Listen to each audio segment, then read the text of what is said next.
Si vous nous retrouvez à l'instant, vous avez fait le meilleur choix, c'est celui de regarder Info TV et surtout de regarder votre programme Espace Miné. Nous sommes jeudi, il s'agit de jeudi spiritualité. Sont les prolongations de l'émission de la semaine dernière. Ce matin, nous nous posons la question de savoir si les énergies volées ou alors les chances volées chez un être humain peuvent être restaurer. Est-ce que cela est possible? Nous avons également dit la semaine dernière qu'on aura un angle bien précis également ce jeudi pour nous poser la question de savoir si les femmes sont particulièrement visées lorsque nous parlons du vol d'énergie et le vol d'étoiles. Je commence par l'imam Cheikh Ali. Imam, présent. Est-ce que la restauration des étoiles et des énergies volées peut être possible? Monsieur Parfa ici, déjà, vous savez que la semaine dernière, j'ai dit c'est pas possible qu'on vole l'étoile, bien l'énergie de quelqu'un. C'est vrai que vous aviez cette position-là. Voilà, maintenant, s'il n'y a pas vol, comment ressusciter quelque chose qui n'a pas été volé?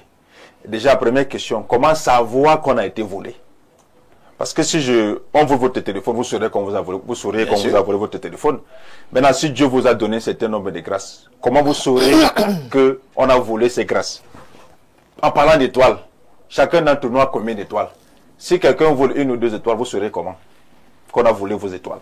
C'est ça la question. C'est pour ça que j'ai dit ici que lorsque Dieu a décrété à quelqu'un quelque chose, personne ne peut enlever. Tout ce que les gens feront pour vous nuire, monsieur Parfa ici, ça entre dans le plan divin. C'est pour ça que quelqu'un a dit que lorsque la volonté de Dieu veut s'accomplir, les obstacles deviennent les avantages.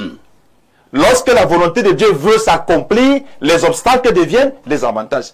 Si Dieu vous a attribué un certain nombre d'étoiles ou de chances, personne ne peut enlever. Au contraire, tous ceux qui vont concourir à être un obstacle à votre vie sont dans le plan divin. C'est pour ça que je vais prendre des versets bibliques, parce que ici beaucoup de mes amis chrétiens sur le panel la semaine dernière n'étaient pas d'accord avec moi. Je vais prendre quelques versets bibliques pour étayer ce que je suis en train de dire.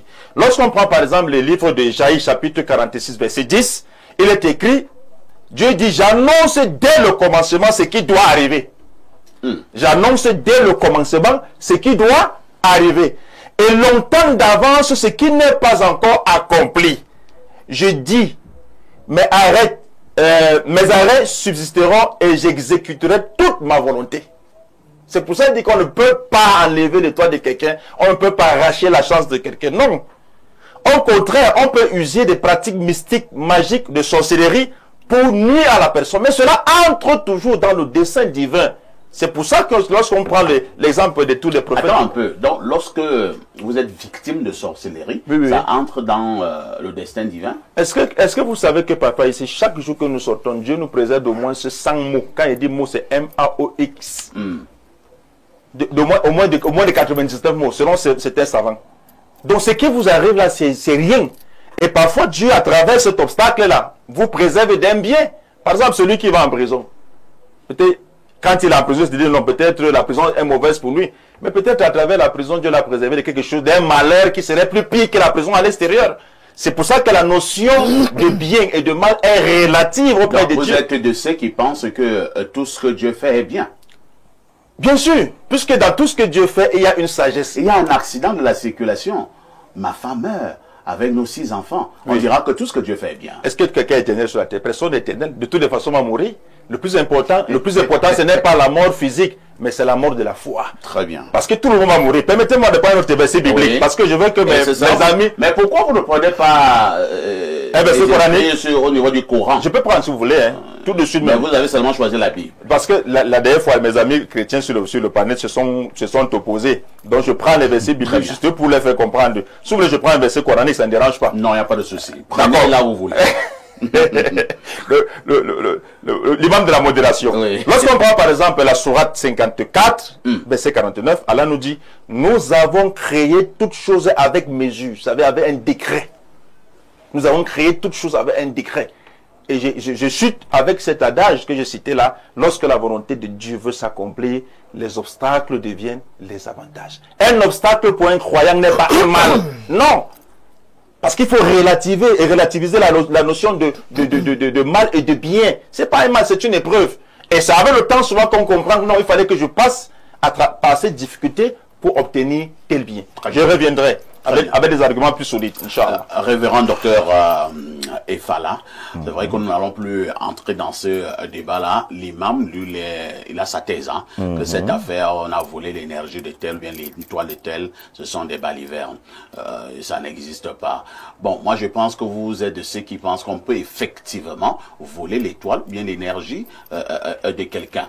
Donc, sur cette thèse-là, si jamais donc vous avez été victime de ce vol d'énergie et de ce vol d'étoiles, est-il possible qu'il y ait restauration? Je dirais d'emblée oui, mais avant de développer, je répondrai quand même à l'imam. Oui. La parole de Dieu nous dit dans Jean 10:10 que le voleur ne vient que pour voler, égorger et dérober.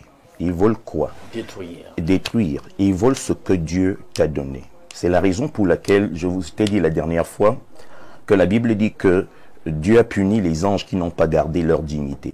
Qui leur donne la dignité? C'est Dieu. Ils n'ont pas gardé cette dignité. Nous voyons Samson, à cause de la séduction, qui perd son onction. C'est-à-dire que Dalila qui finit par couper ses cheveux. Et il finit à emprisonner les yeux crevés. Donc on peut perdre ce que Dieu nous a donné si on ne l'entretient pas. Parce que quand Dieu te donne, c'est le don. C'est-à-dire que si je te fais le don d'un véhicule, si tu ne l'entretiens pas bien, il va être détruit. Sauf que quand tu le détruis, Dieu te demande encore des comptes. C'est pour ça qu'il dit, j'ai vu tout ce que tu as vécu, je suis resté tranquille et tu as cru que j'étais d'accord avec toi. Mais au dernier jour, je te reprendrai. Pourquoi? Parce qu'il y a des conséquences. Sinon, tu veux dire que nous sommes... Dieu, le libre arbitre, alors sert à quoi? Le libre arbitre sert à quoi? C'est-à-dire que si je fonctionne, parce que toute bénédiction de Dieu est conditionnée d'une manière ou d'une autre, il y a une façon d'utiliser ce que Dieu t'a donné. Si tu sors de ce canevas, c'est évident que le voleur, le dérobeur est là. C'est pour ça qu'on dit qu'il rôde comme un lion, cherchant qui dévorer. Il rôde, oh là là, il rôde comme un lion. Ces versets sont tellement... Quand il rôde comme un lion, cherchant qui dévorer, il cherche celui qui sort de la trajectoire, celui qui sort de la volonté de Dieu. Ne me dis pas que j'ai une destinée, j'ai quelque chose de glorieux que Dieu m'a donné et je me mets à vivre autrement et que cette chose soit toujours gardée. Alors, allons vivre comme nous voulons. Ce que Dieu a dit va s'accomplir. Non, mon ami. Bon, maintenant je reviens sur la question de parfait.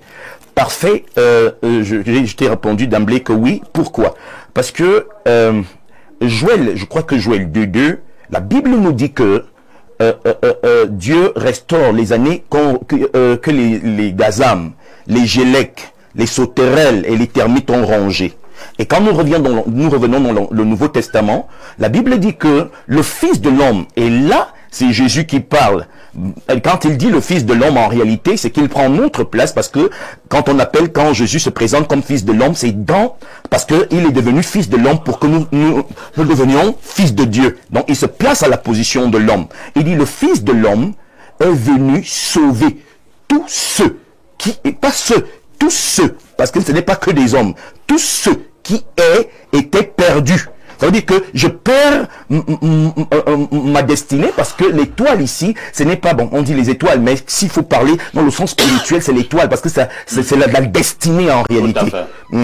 Je peux perdre quelque chose dans le règne spirituel dès que j'accepte Jésus comme Seigneur et Sauveur. Le sang de Jésus restaure tout ce que j'ai vécu. Et je vais te dire, la Bible nous dit dans 1 Corinthiens, je crois 2 Corinthiens 5:17, celui qui est en Christ est une nouvelle créature. Les choses anciennes sont passées. Le vol ancien. Merci, parfait. Toutes choses sont devenues nouvelles. Ça veut dire qu'il y a possibilité de perdre et d'être restauré en Jésus-Christ. Merci. Donc, pour le pasteur, la restauration est possible. Je passe la parole à Monseigneur Ella. Monseigneur Ella, lorsqu'on a volé ton étoile, lorsqu'on a volé ton énergie, est-ce qu'il est possible que vous puissiez retrouver ce que le sorcier a volé en vous, ou alors, lorsqu'on a pris, on a pris? Je ne saurais répondre à cette question que d'abord de détailler aux gens comment on vole. Parce que si je... Vous connaissez comment les énergies des gens?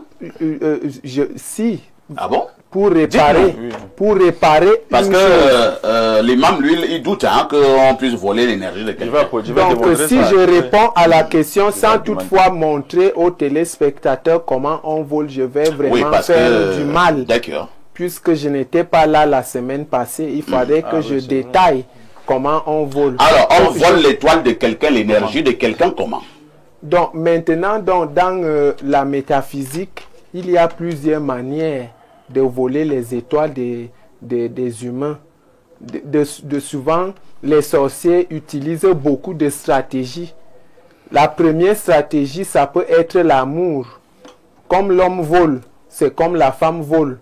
Il y a des femmes, tu fais l'amour avec elles, elles récupèrent ton sperme, elles s'envolent avec et elles te détruisent. Tout ce que tu peux faire plus tard là, ta vie devient stagnante. Ah bon? Et tu deviens un homme isolé dans le monde parce que tu as connu une femme qui maîtrise la métaphysique. Attends un peu, monseigneur.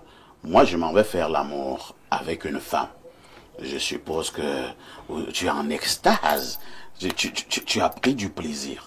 Donc, en prenant ce plaisir-là, si c'est une femme bizarre, elle peut plutôt voler ton énergie, ton étoile.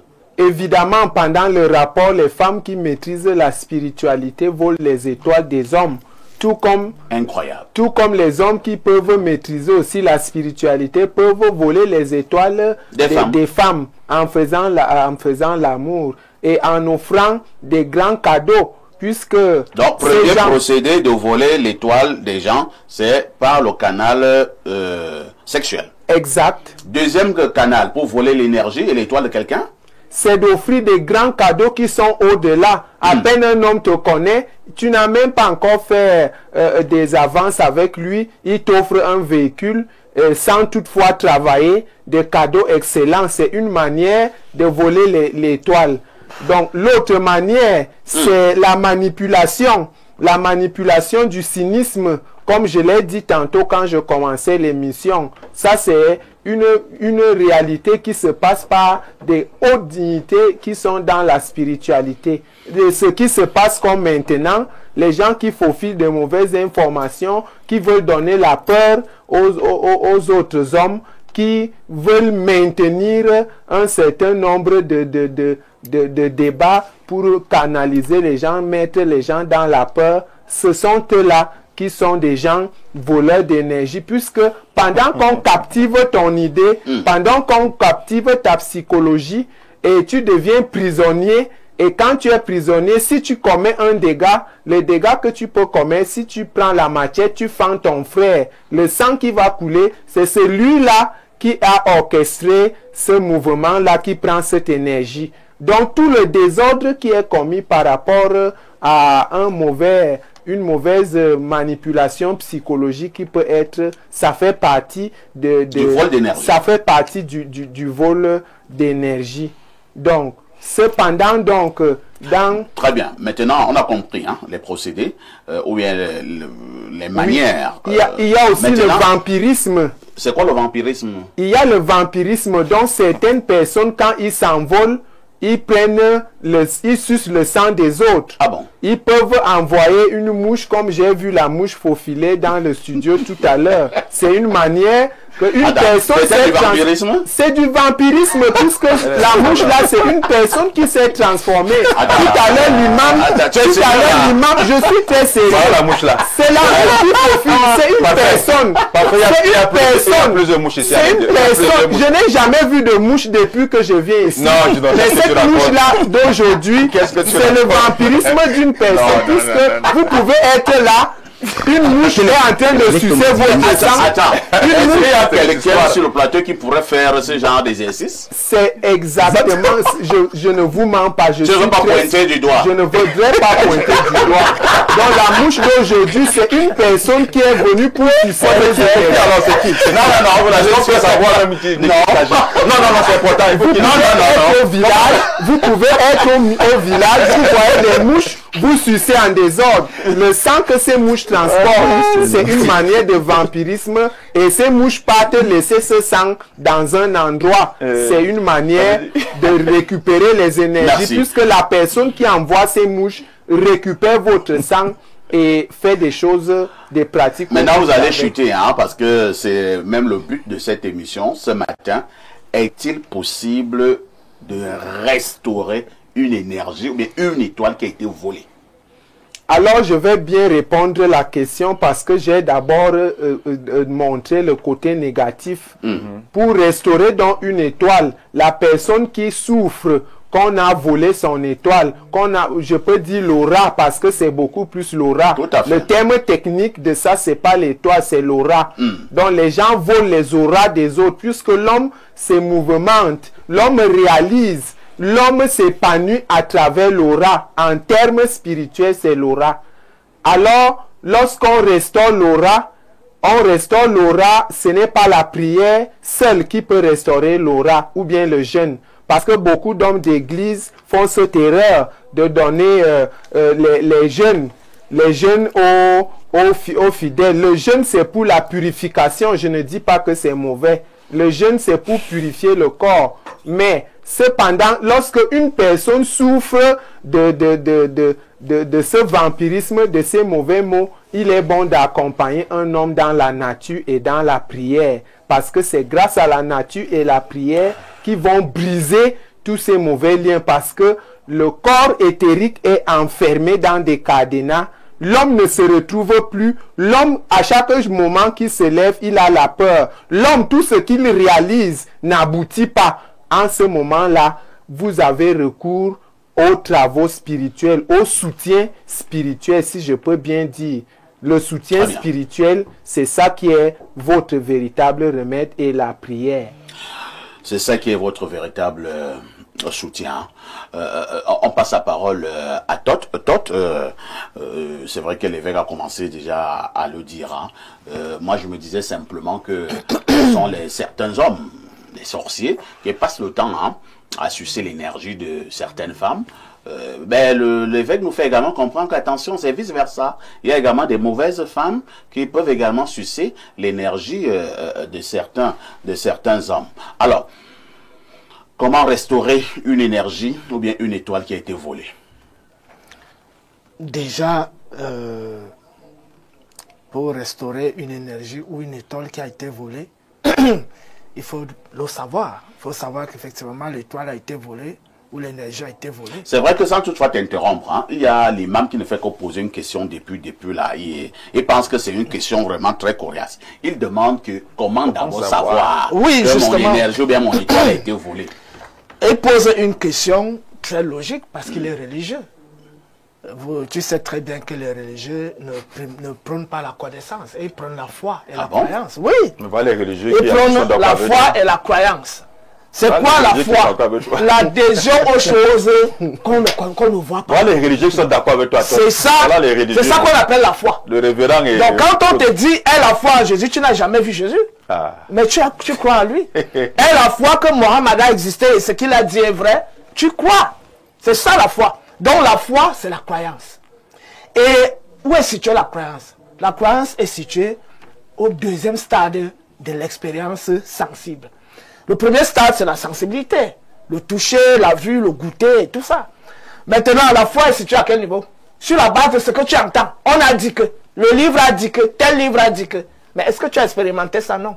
Donc la foi, c'est le deuxième stade de la connaissance. Le troisième stade, c'est le raisonnement, la réflexion. Le quatrième stade, c'est l'expérience des rêves, les intuitions, et ça évolue jusqu'à l'initiation, où on te permet donc de connaître tant ce qui est visible par l'expérience sensible que ce qui n'est pas visible par l'expérience initiatique. Donc, celui qui te dit que tu sauras comment qu'on a volé ton étoile ou ton énergie, il est situé au niveau de la foi. Et il a raison de parler ainsi. Moi, je ne peux pas lui en vouloir. Mais j'ai dit, pour celui qui est situé au niveau de l'expérience sensible et au niveau de l'expérience spirituelle, il ne peut pas poser ce genre de questions. Je prends un exemple. Quelqu'un, tu entretiens un rapport sexuel, tu as l'habitude d'entretenir des rapports sexuels. Tu entretiens un rapport sexuel particulier où tu te sens totalement vidé, tu es léger après. Comme un papier. Comme un papier, alors que tu as l'habitude d'avoir des rapports sexuels. Avec peut-être plus, tu en as eu l'expérience à plusieurs reprises. Mais cette expérience particulière, et ça ne s'arrête pas là, pendant toute la semaine, tout ce que tu fais. Donc voilà une première manière de savoir que tu as été vidé. Oui. Après un rapport par Bien sûr, voilà. Et un rapport sexuel normal, hein, c'est-à-dire le pilon et le mortier. Parce qu'il y a d'autres rapports sexuels. Non, nous parlons des rapports normaux. Voilà, c'est de ça que je parle. Donc tu te retrouves une semaine, un mois. Tu es toujours frêle. Tu te sens fatigué. Vidé. Et tout ce que tu vas entreprendre ne donne pas. Donc tu vas me dire que moi je ressens mon corps. Et je vois ce qui se passe au quotidien. Tu viens me dire que je ne sais pas que j'ai été victime de ça. Hein? Bon, prends l'exemple d'un enfant qui a commencé l'école à la CIL ou à la maternelle. Il était toujours premier. Quand il arrive en première, il ne marche pas avec les délinquants. Il ne prend pas la drogue. Il ne va pas en boîte de nuit. Mais subitement, il va d'échec en échec. Il ne réussit plus. C'est lui qui est le répétiteur de tous les enfants à l'école. Il répète, les enfants réussissent avec des grandes moyennes. Mais lui, il est toujours là. Il reprend, il fait le probatoire 7 fois, 9 fois. Tu vas dire que c'est quoi? Tu vas dire, l'enfant qui a toujours été premier de l'école maternelle jusqu'en première, là il arrive, là il est bloqué. Tu vas dire que c'est quoi? On a volé son... Voilà! Donc, il y a plusieurs manières de voler les étoiles. Il y a des gens qui utilisent des bagues, des capteurs d'énergie. Il vient là, il touche la tête de ton enfant, il est en train de prendre. Ah bon? Oui, bien sûr. C'est pour ça qu'il faut éviter que les gens touchent les têtes de vos enfants. Donc, ce n'est pas seulement par la sexualité. Même la salutation. C'est pour ça que j'ai dit la semaine dernière, quand on te salue, tu dois arrêter la respiration. Maintenant, si quelqu'un fait exprès de retenir ta main pendant 5 minutes, alors tu retires ta main. Pourquoi? C'est ton mari, retire ta main, que c'est qui? C'est ton mari. Hein? Tu me salues, tu me lâches, tu restes tranquille. Donc il y a les petits malins qui font ça. Il y a les gens, ils te saluent, ils te disent, oh, perfect. Avec les tiens la main à paix. Oui, c'est parfait. La dernière fois que je suis venu à la télé là, c'était vraiment bien. Alors, comment va le pays? Depuis, il tient ta main. Oui. Mais c'est ce qu'il a fait. Si quelqu'un me fait, je retire ma main. Bien sûr, on continue de parler, mais tu es placé là-bas. Tu me caresses, c'est quoi? Je suis ta femme. Donc, on évolue donc en disant qu'il y a la sexualité. Il y a pas la sexualité normale, je viens de donner le phénomène, par l'autre type de sexualité, parce qu'il y a beaucoup de femmes qui subissent ces actes, notamment la sodomie. Un homme te dit, si tu m'aimes, vraiment, il faut que tu m'offres ça, parce que depuis tu vois, moi je te fais du bien, si tu m'aimes vraiment, etc. D'autres, prouve-moi que tu m'aimes. Alors que lui, c'est ce qu'il cherche. Il y en a même d'autres, il t'entretient pendant 2 ans, il ne te demande rien. Il ne veut jamais entretenir des rapports avec toi. Le jour où tu es déjà condamné moralement, tu es redevant. Tu as tellement pris son argent. Voilà. Le jour où il veut, il te dit que lui, il va entrer là-bas. Ce n'est que par derrière. Oui. Donc, tu dois comprendre que c'est pas un sorcier. Bien sûr. Et donc, des femmes subissent ça dehors. Ici, moi, j'ai eu une camarade à l'université. On était dans les causeries. J'ai commencé à stigmatiser cette affaire. Elle me dit que non, c'est bien, non. J'ai dit que, depuis ce jour, j'ai arrêté de marcher avec cette fille. C'est-à-dire qu'une fille gâtée, qui va aller gâter les autres filles? C'est ça le genre de situation. Qui peut me gâter, moi gâter? Donc, il y a ça. Il y a un autre type de vol d'énergie par les couches de nuit, par les rêves, tout ça. Il y a des agressions, tu rêves même qu'on est en train de t'attaquer. Et quand tu te réveilles le matin, tu es épuisé, tu es vidé, tu transpires. Donc il y a plusieurs moyens de voler les énergies. Maintenant, pour restaurer, je termine par là. Pour restaurer une énergie, si ce n'était pas un acte sexuel normal, il y a des rituels pour faire ça, tout simplement. Tu vas te laver il faut connaître le nom de la personne avec laquelle tu as eu des rapports. Et on va maintenant, là où sur le lieu du rituel, on doit prononcer, si possible, même avoir sa photo. Parce que la personne qui t'a fait du mal, il ne faut pas lui faire de cadeaux. Hein. C'est pour appeler les gens à être vigilants. Retour à l'expéditeur. Oui, on fait donc le retour à l'expéditeur. Donc la personne est frappée à distance là-bas. Et puis, on te fait des bains de purification. On te fait manger certaines écorces avec du ndon et tout ça. Et puis, quelque temps après, toi-même, tu trouves comment tu es restauré normalement. Et si tu n'as pas le nom de la personne, si tu n'as pas bien le lien, un lien qui peut permettre d'attaquer la personne où elle est, mon ami, tu vas d'abord souffrir. Et maintenant, une énergie, par exemple l'énergie qui passe par le rectum là, les actes de sodomie, ça a 3 types d'impact. 1, tu es impacté sur le plan biologique parce que ça te fragilise. Quand tu entends les crises cardiaques successives partout là, c'est ça, hein? Non, pas j'ai dit la plupart des AVC, c'est soit l'alimentation, c'est soit l'alimentation. C'est la peut être grave. Parce que, donc peut être victime on n'a jamais fait ça. On commence à le soupçonner de peut-être parce qu'il faisait ça. 3 possibilités. Soit le stress, l'extrême colère, soit l'acte de sodomie, soit une mauvaise alimentation. Très bien. Donc, en réalité, ce type d'acte, notamment la sodomie, il est difficile de restaurer quelqu'un qu'on a sodomisé. Parce qu'il a un impact psychologique. Il est brouillé psychologiquement parlant. Ce n'est plus un homme normal. Un homme qui a subi, ça n'est plus un homme normal. Il devient un peu zinzin. Oui, parce qu'il va toujours se rappeler. Et c'est la mémoire. C'est la mémoire. Donc, il est déjà perturbé mentalement. Et au niveau des chakras, on a désorganisé parce que quand ça se passe, on fait basculer les chakras dans le sens conscrit pour absorber l'énergie. Donc, il est perturbé au niveau des chakras. Et s'il a été totalement vidé, il risque la mort. Donc, je ne sais pas. Peut-être qu'il y a des miracles. Mais c'est pour ça que je demande aux gens d'être sobres dans la vie. De ne pas avoir ce qu'on appelle le gros cœur. Très bien. Il faut rester sobre. Alain, donc, sujet très intéressant ce matin, beaucoup de révélations, et nous avons également les uns et les autres qui ont donné des pratiques, qui ont donné, je ne vais pas dire les méthodes, mais qui nous ont fait comprendre comment on peut, par exemple, tirer l'énergie de quelqu'un, tirer l'étoile d'une autre personne, et maintenant comment restaurer cette énergie. Vous vous situez à quel niveau de la réflexion?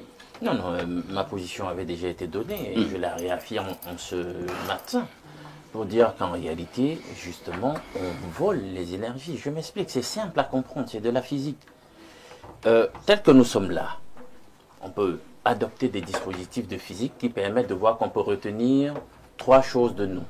Nous sommes une vibration, parce que vous savez, chacune des cellules de notre corps vibre, c'est-à-dire il y a une fréquence qui est émise. S'il y a une fréquence qui est émise, ça veut dire qu'il y a longueur d'onde. S'il y a longueur d'onde, il y a un phénomène d'onde acoustique. Donc il y a son. On peut résumer l'homme en tant que musique aussi. Notre ADN vibre, émet des sons. Il y a musique, son, longueur d'onde, fréquence. Et puis il y a l'autre élément maintenant, la lumière. Nous avons un rayonnement. Et c'est pour cela que l'évêque tout à l'heure parlait de l'aura. L'aura, c'est le rayonnement de l'être humain. Alors vous allez entendre certaines personnes vous dire « Ah, l'homme à la Merkaba ». Il y a une auréole de lumière autour de l'homme. Maintenant, la lumière aussi parfaite, c'est une onde. Il faut que les gens le sachent. C'est une onde vibratoire. Donc, si on connaît ça, imaginez donc qu'autour de ce phénomène d'onde vibratoire, de ces fréquences que nous constituons, de ce son que nous constituons, on met une chape de plomb. Par exemple, comme quand on veut, par exemple, se protéger du rayonnement radioactif. On met une chape de plomb autour de vous. Les signaux, j'ai dit fréquence, on ne va plus entendre votre fréquence. Vous êtes coupé, monsieur. Or, tout ce que nous faisons, nos interactions avec le divin, avec les autres, il y a cet aspect invisible de nous qui entre en ligne de compte pour recevoir un certain nombre de bénédictions, de faveurs, et pour impacter d'une certaine manière par nos capacités, par nos talents, par nos facultés, notre environnement. C'est pour ça qu'on dit toujours aux gens, faites attention, tout se passe d'abord au niveau invisible et puis ça se matérialise au niveau visible. Alors, la chape de plomb dont j'ai parlé qui fait qu'on ne va pas percevoir votre rayonnement, les signaux que vous envoyez, vos fréquences, votre musique, ben imaginez donc, c'est le sortilège de la sorcellerie qui permet donc d'annihiler votre vibration, votre lumière, votre aura, votre fréquence. Les signaux qui viennent de vous. C'est en cela que ça existe. Et il y a des rituels pour le faire. Parfait. Oui. Toi, tu as donné beaucoup d'informations importantes. Justement, il faut le dire aux gens. Quand vous êtes dans un acte sexuel parfait, il y a un moment dans l'acte sexuel où vous êtes le plus vulnérable possible. Et il faut savoir qu'avec l'acte sexuel, il y a une ébauche d'énergie grandissime qui se manifeste pendant l'acte sexuel et qui est portée à son optimum avec le climax, c'est-à-dire avec l'orgasme. Et au moment de l'orgasme, toutes vos facultés connaissent une espèce de repos, de baisse de garde. Et à ce moment-là, pour qui pratique la magie sexuelle, vous êtes au moment où vous êtes à ce moment-là, vous êtes le plus vulnérable possible.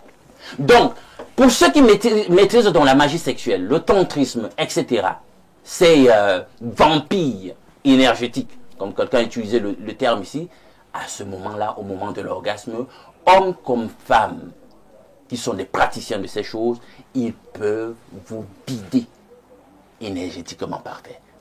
Prendre votre rayonnement, prendre votre énergie.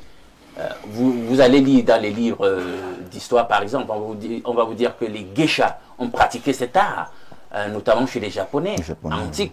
Les geishas, des prostituées dans notre genre, qui pratiquaient ça. Elles pouvaient vous vider au point où dès qu'elles finissent avec le rituel au moment de l'orgasme, vous tomberez de mort. Ah bon? Mais bien sûr.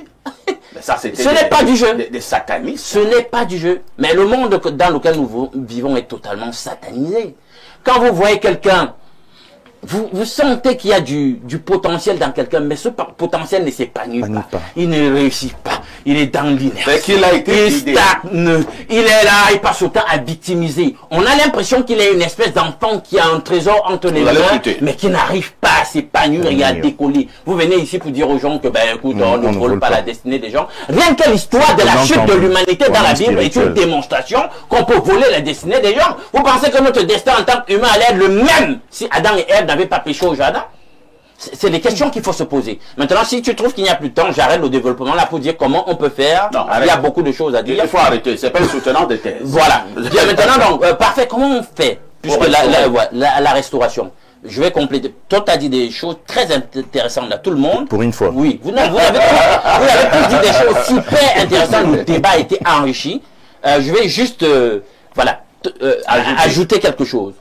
Vous savez, dans cette histoire, il y a une loi. Les gens, c'est pour ça qu'on dit aux gens, même la Bible le dit, le manque de science n'est bon pour personne. Proverbe 19, 2, partie B. Le manque de science n'est bon pour personne. Ça veut dire que même le Dieu de la Bible veut que nous soyons dans la science, pas seulement dans la foi. Ajouter la science. Il faut le savoir. Alors, il y a une loi dans le monde invisible, dans le monde mystique, dans le monde métaphysique.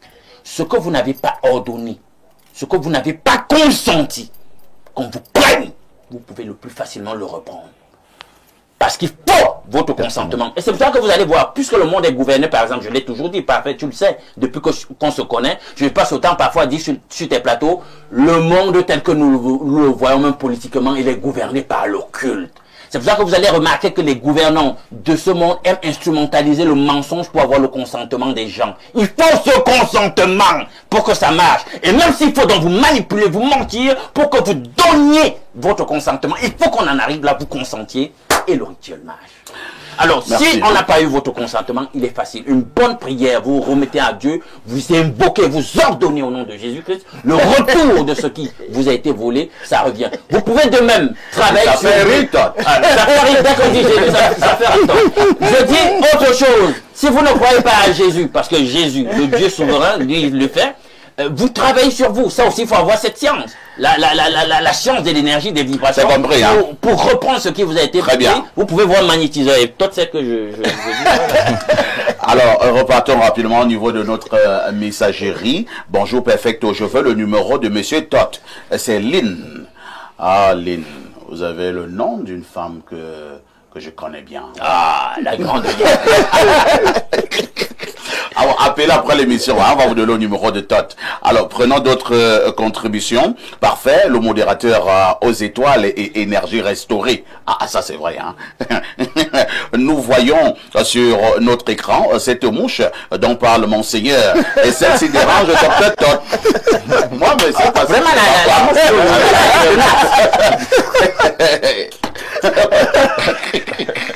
Alors, nous prenons cet autre message. Bonjour, parfait. Ici, c'est Daniel depuis Kribi. 2 Corinthiens 5, 17 dit que quiconque est en Christ est une nouvelle créature. Les choses anciennes sont passées. On est restauré en se convertissant au christianisme. Les ismes là, moi j'ai un problème avec les ismes. Au Christ, j'accepte. Mais dès que vous mettez un isme, non. Bonjour, perfecto, je suis Donald Onana depuis Yaoundé concernant le vol d'énergie qui est soulevé sur votre plateau et expliqué par l'égyptologue. Je voudrais savoir si maintenant vous ne savez pas par quel moyen votre étoile a été volée, que faire? Quelqu'un sur le plateau peut répondre? Je peux répondre. Allez-y, docteur Efala. Justement, si vous ne savez pas, déjà que comment vous ne saurez pas? Quand vous voyez un peu comme Alain le disait, tu as le potentiel, mais tu n'arrives pas à te déployer. Tout ce que tu entreprends est un échec. Alors là, tu commences à comprendre qu'il y a un problème, et pourtant tu es pétri de talent. Tu commences à comprendre qu'il y a un problème. Et en ce moment-là, en réalité, moi, au-delà de tout ce qu'on va dire, tu dois te rapprocher des hommes spirituels, des hommes de Dieu. Et comme je l'ai dit, le même verset venait d'être lu, 2 Corinthiens 5, 17, celui qui est en Christ est une nouvelle créature, les choses passées, les choses anciennes sont passées, toutes choses sont devenues nouvelles. Christ restaure les vies. Quand quelqu'un se donne à Christ, Christ restaure l'objectif même, l'objectif de la venue de Christ, c'était la restauration des hommes et de toute la création. Parce que même la création attend à dire que ce salut. Donc revenez à Christ. C'est-à-dire que revenez à Christ et vous verrez vos vies restaurées. Un autre message, hein, je suis Ndjenge Makrita à Yaoundé par rapport au thème du jour. À Monsieur l'imam, je précise que les victimes du vol d'étoiles ont souvent des signes. Exemple, l'étoile d'araignée sur la face en pleine ville, les photos tombent seules dans la maison, les chauves-souris entrent dans la maison, les fourmis, les troupes de mouches. Ah, les mouches, on en reparle, les mouches, etc. Je réaffirme que c'est vrai. Il y a le rêve qu'on te coupe les cheveux. Monsieur l'imam, ceci aboutit parfois à la perte de tout un mariage, par exemple le divorce. Pour la restauration, le révérend pasteur l'a dit, l'Éternel restaure les années dévorées par les sauterelles. Il a restauré la Sunamite dans la Bible. Ah oui.